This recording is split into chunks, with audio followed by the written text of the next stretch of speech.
വിദേശത്ത് MBBS പഠിക്കുന്നതിനെക്കുറിച്ച് ഒരുപാട് സംശയങ്ങൾ നിങ്ങൾക്ക് എന്തായാലും ഉണ്ടാകും. തീർച്ചയായിട്ടും ഈ സംശയങ്ങൾക്ക് അവസാന വാക്ക് പറയാൻ യോഗ്യനായ വ്യക്തി എന്ന് പറയുന്നത് ഒരു MBBS ഡോക്ടർ തന്നെയാണ്. അപ്പോൾ ഈ സെഷനിൽ നമുക്കൊപ്പം വന്നിരിക്കുന്നത് ഡോക്ടർ ഫൈസൽ ഹുസൈനാണ്. അദ്ദേഹം ചൈനയിൽ നിന്ന് MBBS പഠനം കഴിഞ്ഞ് നാട്ടിൽ ഡോക്ടറായി വർക്ക് ചെയ്യുന്ന ഒരു വ്യക്തിയാണ്. അപ്പോൾ നിങ്ങളുടെ സംശയങ്ങൾ എല്ലാം നമുക്ക് ചോദിച്ച് മനസ്സിലാക്കാനായി നമുക്ക് അദ്ദേഹത്തെ ക്ഷണിക്കാം. ആദ്യം സ്വയം ഒന്ന് ഇൻട്രൊഡ്യൂസ് ചെയ്യാമോ? ആരാണ് ഡോക്ടർ ഫൈസൽ? എവിടെയാണ് സ്ഥലം? എത്ര നാളായി വർക്ക് ചെയ്യുന്നു? ഞാൻ ഡോക്ടർ ഫൈസൽ ഹുസൈൻ, ഇവിടെ എറണാകുളത്ത് VMG ഹോസ്പിറ്റലിൽ വർക്ക് ചെയ്യുന്നു. 2023 മുതൽ VMG ഹോസ്പിറ്റലുണ്ട്. അതിനു മുമ്പ് ഇവിടെ എറണാകുളത്തും മലപ്പുറത്തൊക്കെ വർക്ക് ചെയ്തിട്ടുണ്ട്. 2018 പഠിച്ചു കഴിഞ്ഞു. അത് കഴിഞ്ഞ് നാട്ടിൽ എക്സാം എഴുതി, കോച്ചിങ് രണ്ടിന് എക്സാം എഴുതി പാസ്സായി. പിന്നെ അതിനുശേഷം ഇൻറ്റേൺഷിപ്പ് ചെയ്തു. പിന്നെ ഇപ്പോൾ നാട്ടിൽ വർക്ക് ചെയ്യുന്നു. എവിടെ നിന്നാണ് MBBS പഠിച്ചത്? എങ്ങനെ ഉണ്ടായിരുന്നു അവിടുത്തെ എക്സ്പീരിയൻസ്? ഞാൻ ചൈനയിലാണ് പഠിച്ചത്. 2012 ചൈനയിൽ പോയി. അവിടുത്തെ ബേഹു യൂണിവേഴ്സിറ്റിയിലാണ് പഠിച്ചത്. ഒരു നോർത്ത് പാർട്ട് ഓഫ് ചൈനയിലായിരുന്നു. പിന്നെ എക്സ്പീരിയൻസ് നല്ലതായിരുന്നു. ഓൾമോസ്റ്റ് നാട്ടിലെ പോലെ തന്നെ ആയിരുന്നു കാര്യങ്ങളൊക്കെ. ഒരു 4.5 ഇയർ കോഴ്സായിരുന്നു, തിയറി ക്ലാസ്. അതിനുശേഷം 1 ഇയർ ഇൻറ്റേൺഷിപ്പ് ഉണ്ടായി. നമ്മുടെ നാട്ടിലെ പോലെ തന്നെ ആയിരുന്നു ഇൻറ്റേൺഷിപ്പ്. കാരണം എന്ന് വെച്ചാൽ ഞാൻ നാട്ടിൽ ഇൻറ്റേൺഷിപ്പ് ചെയ്ത ഒരാളാണ്, അവിടുന്ന് ഇൻറ്റേൺഷിപ്പ് ചെയ്തായിരുന്നു. അപ്പോൾ നാട്ടിലൊരു 12 മന്ത് ഇൻറ്റേൺഷിപ്പ് എങ്ങനെയാണോ അതേപോലെ തന്നെ ആയിരുന്നു. അനാറ്റമി ലാബിൽ കടവറൊക്കെ കിട്ടിയായിരുന്നു. അതിനുശേഷം പിന്നെ നമുക്ക് ഇൻറ്റേൺഷിപ്പ് പീരീഡും നല്ലൊരു എക്സ്പീരിയൻസ് ആയിരുന്നു. നമ്മളൊരു ഇന്ത്യൻ സ്റ്റുഡൻ്റ് ഒരു ഹോസ്പിറ്റലിൽ എങ്ങനെയാണ് നിൽക്കണം അതേപോലെ തന്നെ ആയിരുന്നു അവിടുത്തെ എക്സ്പോഷ്യർ. കാരണം എന്ന് വെച്ചിട്ടുണ്ടെങ്കിൽ അവിടെ അത്രയും പോപ്പുലേഷൻ ഒരു രാജ്യമായിരുന്നു. അതുകൊണ്ട് തന്നെ അത്രയും പേഷ്യൻസ് ലോഡും ഉണ്ടായിരുന്നു. നമുക്ക് പേഷ്യൻസിൻ്റെ അടുത്ത് പോവാം, അതേപോലെ തന്നെ അവരായിട്ട് ഇൻട്രാക്ട് ചെയ്യാം, പിന്നെ നമുക്ക് സർജറി അസിസ്റ്റ് ചെയ്യാം. ഒരുപാട് ഓപ്ഷൻസ് നമുക്കുണ്ടായി. അതൊക്കെ നമുക്കിട്ട് വലിയൊരു ഭാഗ്യമായിരുന്നു. ഞാനൊരു കാര്യം ചോദിച്ചോട്ടെ, ഈ MBBS എന്നുള്ളത് എല്ലാവർക്കും എടുക്കാൻ പറ്റുന്നൊരു ഓപ്ഷനാണോ? ആക്ച്വലി MBBS എല്ലാവർക്കും എടുക്കാൻ പറ്റുമോ എന്ന് വെച്ചാൽ യെസ് ആണ് ഉത്തരം. പക്ഷേ എടുക്കണ്ട എന്നുള്ളതാണ് മെയിൻ കാരണം. എന്ന് വെച്ചിട്ടുണ്ടെങ്കിൽ നമ്മളൊരു MBBS ഒരു കുട്ടി എടുക്കണമെങ്കിൽ ഇപ്പോൾ ഫിനാൻഷ്യലായിട്ടുള്ള ബാക്ക്ഗ്രൗണ്ടിലുള്ള കുട്ടികൾക്ക് MBBS പഠിക്കാം. പക്ഷേ ആ കുട്ടികൾ ഒരു MBBS എന്നുള്ള പ്രോഗ്രാമിന് പോകുമ്പോൾ അവർ ലൈഫിൻ്റെ ഒരു വലിയൊരു പാർട്ട് തന്നെ മാറ്റി വെക്കാൻ പോവുകയാണ്. അപ്പോൾ എല്ലാവരും അതിന് വേണ്ടിയിട്ട് സാക്രിഫൈസ് ചെയ്യാനുള്ളതാണ് ഫസ്റ്റ് കാര്യം എന്ന് വെച്ചിട്ടുണ്ടെങ്കിൽ. നമുക്കിപ്പോൾ എന്തെങ്കിലും ഒരു പ്രോഗ്രാം വന്നാൽ തന്നെ നമുക്ക് ചിലപ്പോൾ ക്ലാസ്സിലുള്ള സമയത്ത് നമുക്ക് അറ്റൻഡ് ചെയ്യാൻ പറ്റില്ല. അതുപോലെ തന്നെ പഠിക്കുകയാണെങ്കിൽ നല്ല ടഫുള്ളൊരു ഫീൽഡാണ്. നമുക്ക് അത്രയും സബ്ജക്ട്സ് ഉണ്ട്. ഇപ്പോൾ നാട്ടിലാണെങ്കിൽ നമുക്കൊരു 19 സബ്ജക്റ്റ്, അതിൻ്റെ ബ്രാഞ്ചസ് ആയിട്ടുള്ള സബ്ജക്റ്റൊക്കെ നമുക്ക് എബ്രോഡ് പഠിക്കാനുണ്ടാവും. അപ്പോൾ അത് നമുക്കത് അത്രയും ടൈം നമുക്ക് അതിനുവേണ്ടി നമുക്ക് സ്പെൻഡ് ചെയ്യണം. അതിന് ഇതൊരു പാഷനായിട്ട് എടുത്ത് ചെറുപ്പം മുതൽ ഡോക്ടർ ആവണം അത് ആഗ്രഹിച്ച് വരുന്നൊരു കുട്ടിക്ക് മാത്രമാണ് ഈ സബ്ജക്ട്സ് എല്ലാം ക്ലിയർ ആക്കി പഠിച്ച് ഇപ്പോൾ എബ്രോഡൊക്കെ പഠിക്കുന്ന കുട്ടികൾക്കാണെങ്കിൽ നാട്ടിൽ വന്ന് എക്സാം എഴുതുകയും ഫസ്റ്റ് അറ്റംപ്റ്റ് പാസ്സൊക്കെ ചെയ്യാൻ പറ്റുള്ളൂ.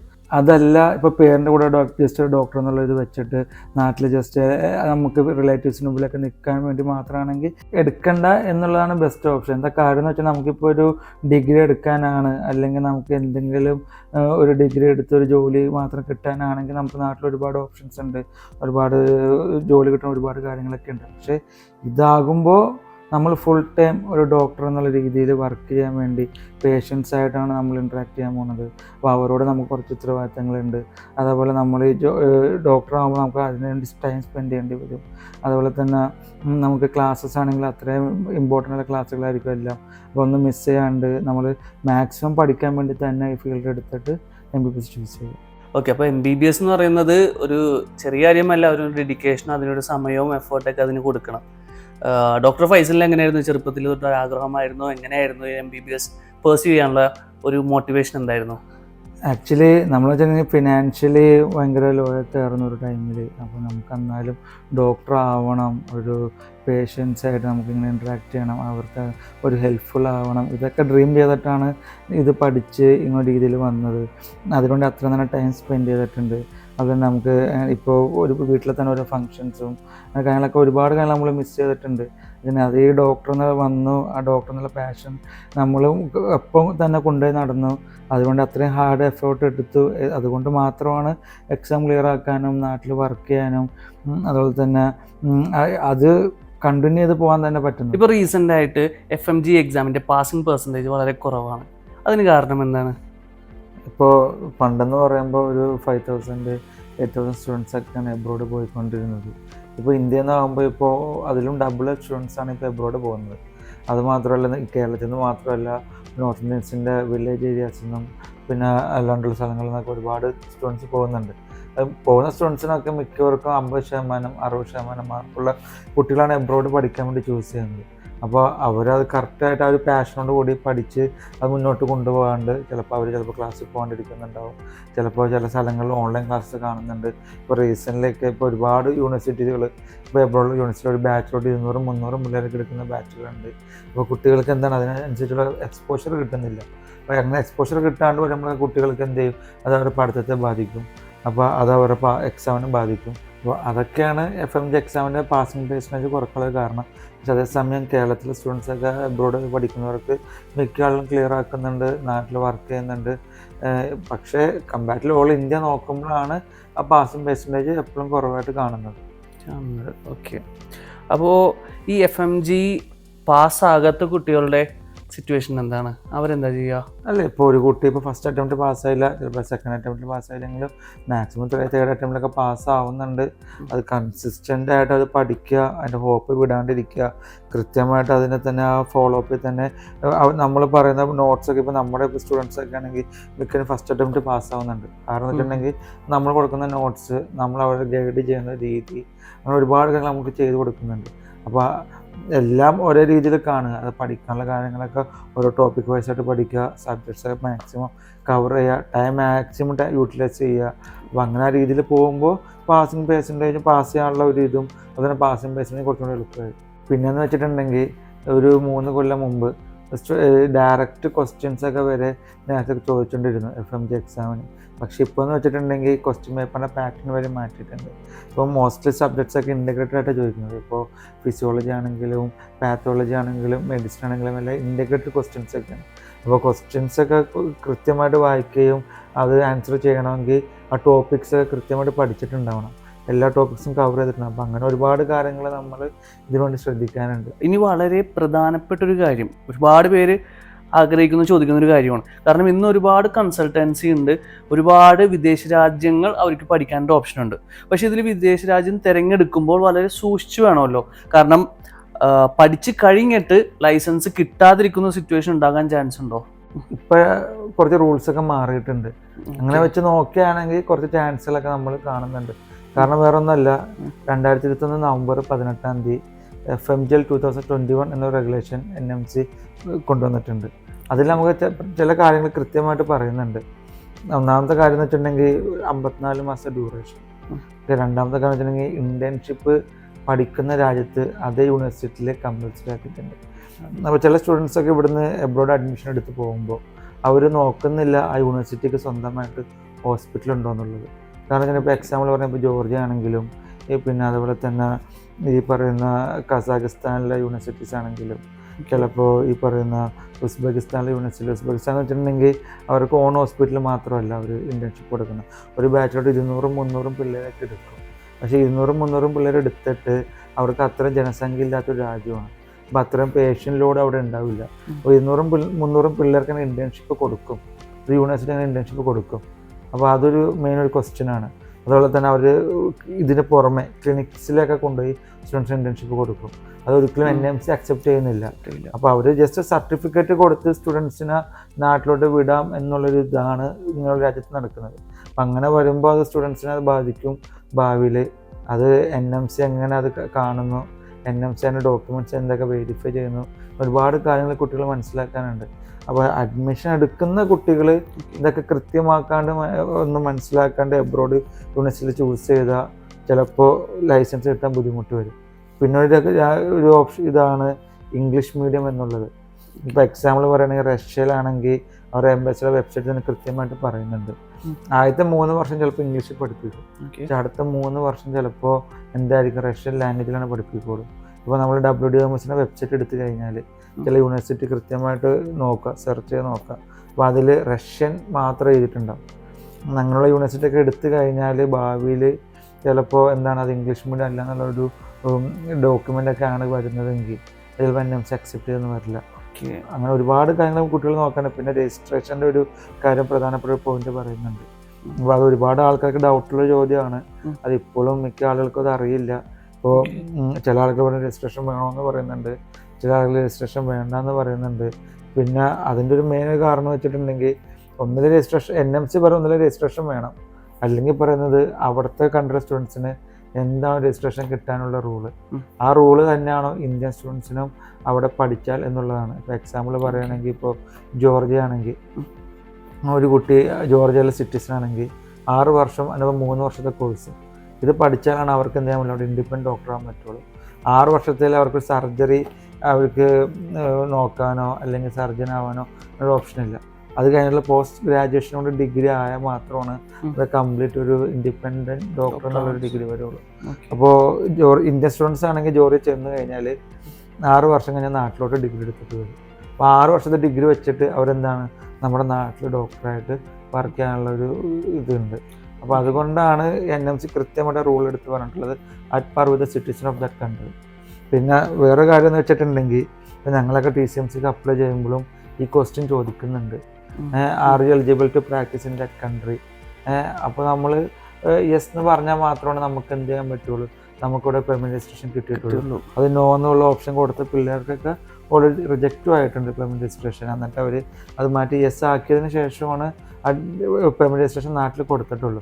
അപ്പോൾ ഇങ്ങനെ വെച്ച് നോക്കുമ്പോൾ ചിലപ്പോൾ ഓൾഡ് റൂൾ ആയിരിക്കും, പക്ഷേ at par with the citizen of that country എന്നുള്ളൊരു പ്രത്യേക പോയിന്റ് ഉള്ളത് കൊണ്ട് ഈ പോയിന്റിൽ മെയിനായിട്ടൊന്ന് നോക്കാനുണ്ട്. അതായത് ഡ്യൂറേഷൻ കൃത്യമായിട്ട് മനസ്സിലാക്കേണ്ടതുണ്ട്. ഓക്കെ, അങ്ങനെയാണെന്ന് ഞാൻ ചോദിക്കട്ടെ, ഇപ്പോൾ NMC പറഞ്ഞിരിക്കുന്ന ഈ ഡ്യൂറേഷൻ ഉണ്ടല്ലോ, ഈ ഡ്യൂറേഷനുമായി ചേർന്ന് വരാത്ത മറ്റേതെങ്കിലും രാജ്യങ്ങളുണ്ടോ? അങ്ങനെ നോക്കുകയാണെങ്കിൽ നമുക്കിപ്പോൾ മിക്ക സ്റ്റുഡൻസും ഇപ്പോൾ കസാഖിസ്ഥാൻ ചൂസ് ചെയ്യുന്ന സ്റ്റുഡൻസ് ഉണ്ട്. അവരാണെങ്കിൽ അതൊരു 7 വർഷങ്ങൾ ചെയ്യണം. എന്താ കാരണം എന്ന് വെച്ചിട്ടുണ്ടെങ്കിൽ ഇവിടെ നാട്ടിൽ 5+1 ഇയർ എന്നാണ് മിക്കരും പറയുന്നത്. പക്ഷേ ഇന്ത്യൻ എംബസിയുടെ വെബ്സൈറ്റിൽ കൃത്യമായിട്ട് പറയുന്നുണ്ട് ജനറൽ മെഡിസിൻ പ്രോഗ്രാം 5 ഇയർ സ്റ്റഡിയും +2 ഇയർ ഇന്റേൺഷിപ്പ് എന്ന് കൃത്യമായിട്ട് പറയുന്നുണ്ട്. അപ്പോൾ അത് 5+2 എന്തായാലും ചെയ്യണം. അപ്പോൾ ടോട്ടൽ ഡ്യൂറേഷൻ 7 ഇയേഴ്സ് വരും. എന്താ കാരണം എന്ന് വെച്ചിട്ടുണ്ടെങ്കിൽ പ്ലാബ് അതേപോലെ USMലേക്ക് എഴുതുന്ന കുട്ടികൾ, ഭാവിയിലോട്ടൊക്കെ എപ്പോഴെങ്കിലും പോകാൻ പ്ലാൻ ചെയ്യുന്ന കുട്ടികൾക്ക് ഈ 6 ഇയറിൻ്റെ ഇൻറ്റേൺഷിപ്പ് അടക്കമുള്ളതാണെങ്കിൽ അത് വേൾഡ് വൈഡ് അക്സെപ്റ്റ് ചെയ്യില്ല. അതേപോലെ തന്നെയാണ് ഇപ്പോൾ ഈജിപ്റ്റ് ആണെങ്കിൽ 5+2 ആണ്, അതുപോലെ മോൾഡോവ ആണെങ്കിൽ 6+1 ആണ്, ചൈന ആണെങ്കിൽ 5+1 ആണ്. ചൈനയിലെ സ്റ്റുഡൻസും 5 ഇയർ ആണ് പഠിക്കുന്നത്, 1 ഇയർ ഇൻറ്റേൺഷിപ്പ് ചെയ്യുന്നത്. പിന്നെ അതേപോലെ തന്നെ റഷ്യ ആണെങ്കിൽ 6+1 ആണ്. ഉസ്ബെക്കിസ്ഥാൻ്റെ കാര്യത്തിൽ ഒരു എംബസിയുടെ സൈറ്റിൽ പറയുന്നുണ്ട് all the Indian students are enrolled in the therapeutic program എന്ന്. പക്ഷേ അവർക്ക് തെറാപ്യൂട്ടിക് പ്രോഗ്രാം എന്നുള്ളത് വേറൊരു ഡിഗ്രിയാണ്. അതേസമയം അവർക്ക് സ്റ്റുഡൻസിന് കൊടുക്കുന്ന ലെറ്റർ MD പ്രോഗ്രാമിൻ്റെ ലെറ്ററാണ്. അപ്പോൾ അത് രണ്ടും 2 പ്രോഗ്രാമാണ്. അപ്പോൾ അതിൽ ഒരു കൺഫ്യൂഷൻ ഇപ്പോഴും പെൻഡിങ് ഉണ്ട്. നമ്മൾ ഇന്ത്യൻ എംബസിയായിട്ട് ചോദിക്കുമ്പോൾ അവരും കൺഫ്യൂസ്ഡ് ആണ്. അപ്പോൾ ഇങ്ങനെ 2-3 കാര്യങ്ങൾ കൃത്യമായിട്ട് മനസ്സിലാക്കാനുണ്ട്. നമ്മൾ ഇന്ത്യൻ എംബസിയായിട്ട് ഡയറക്റ്റ് കോൾ ചെയ്ത് സംസാരിച്ചായിരുന്നു. നമുക്ക് കിട്ടിയ അറിവ് ഇങ്ങനെയാണ്, അതായത് ഞങ്ങളും കൺഫ്യൂസ്ഡ് ആണ്. അവരുടെ മിനിസ്റ്റർ ഓഫ് ഉസ്ബെക്കിസ്ഥാൻ്റെ മിനിസ്റ്റർ ഓഫ് ഹെൽത്ത് ഇതുവരെയായിട്ടും ഒരു ഡോക്യുമെൻ്റ് അവർ കൊടുത്തിട്ടില്ല. ജസ്റ്റ് വേർഡ്സിൽ പറഞ്ഞിട്ടുള്ള കാര്യങ്ങളാണ് അവർ എംബസിയുടെ വെബ്സൈറ്റിൽ ഇട്ടിട്ടുള്ളത്. അപ്പോൾ അതിൻ്റെ ഡോക്യുമെൻറ്റ്സും അതിൻ്റെ കാര്യങ്ങളൊക്കെ നമ്മളുടെ കയ്യിലുണ്ട്. അപ്പോൾ അതൊക്കെ സ്റ്റുഡൻസ് അഡ്മിഷൻ എടുക്കുമ്പോൾ സൂക്ഷിക്കുക. എന്താ കാരണം എന്ന് വെച്ചിട്ടുണ്ടെങ്കിൽ ഇങ്ങനത്തെ ഒരു കൺട്രിയിലോട്ടൊക്കെ ആദ്യമായിട്ടാണ് സ്റ്റുഡൻസ് പോകുന്നത്. അപ്പോൾ ഭാവിയിലോട്ട് അവർക്കൊരു ഒരു ലൈഫ് ത്രെട്ടണിങ് സിറ്റുവേഷൻ തന്നെയാണ്. ഇപ്പോൾ 2027 ആകുമ്പോഴാണ് ഫസ്റ്റ് ബാച്ച് പഠിച്ചിറങ്ങുള്ളൂ. അപ്പോൾ അപ്പോഴേക്കും ഓൾമോസ്റ്റ് ഒരു 2023-ലും 2024-ലും 2025, 2026 ഇവിടെയൊക്കെ അഡ്മിഷൻ എടുത്ത പിള്ളേർ almost first second third year കഴിഞ്ഞിട്ടുണ്ടാവും.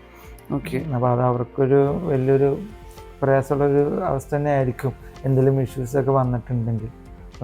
നമുക്ക് കൃത്യമായിട്ടൊന്നും അറിഞ്ഞുകൂടാ. പക്ഷെ ഇപ്പോഴത്തെ ട്രെൻഡ് അനുസരിച്ച് ഉസ്ബെക്കിസ്ഥാനിലോട്ടാണ് അത്രയും പിള്ളേർ പോകുന്നത്. അങ്ങനെയുള്ള പിള്ളേരെ ശ്രദ്ധിക്കുക എന്നുള്ളതാണ് മെയിനായിട്ട് പറയാനുള്ളത്.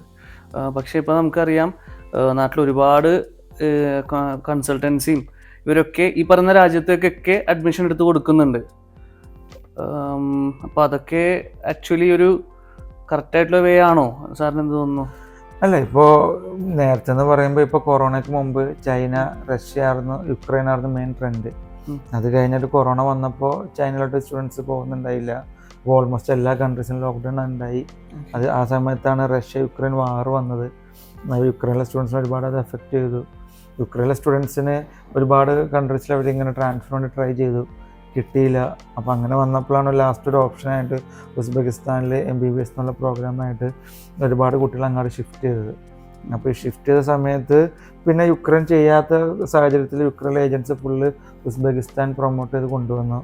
അപ്പോൾ അവിടെ യുക്രൈനിൽ ട്രാൻസ്ഫർ എടുത്ത പിള്ളേർ ഒരുപാട് പേരെ അവർക്കൊരു അഡ്മിഷൻ എന്നുള്ള പ്രോസസ്സിലോട്ട് അവരും കടന്നു. അപ്പോൾ അങ്ങനെ ഉസ്ബെക്കിസ്ഥാൻ പ്രൊമോട്ട് ചെയ്തിട്ടാണ് ഉസ്ബെക്കിസ്ഥാൻ എന്നുള്ള കൺട്രി വന്നത്. അപ്പോൾ ആദ്യം എന്നുള്ള ഒരു 5+1 പ്രോഗ്രാം ആയിരുന്നു ആദ്യം ഉസ്ബെക്കിസ്ഥാൻ കൊടുത്തുകൊണ്ടിരുന്നത്. ഇപ്പോൾ സമർക്കണ്ട് സ്റ്റേറ്റ് മെഡിക്കൽ യൂണിവേഴ്സിറ്റി ആദ്യത്തെ ലെറ്ററൊക്കെ നോക്കിയിട്ടുണ്ടെങ്കിൽ 5+1 ലെറ്റർ ആയിരുന്നു. അതൊരു തെറാപ്യൂട്ടിക് പ്രോഗ്രാം എന്നുള്ളൊരു ലെറ്റർ ആയിരുന്നു.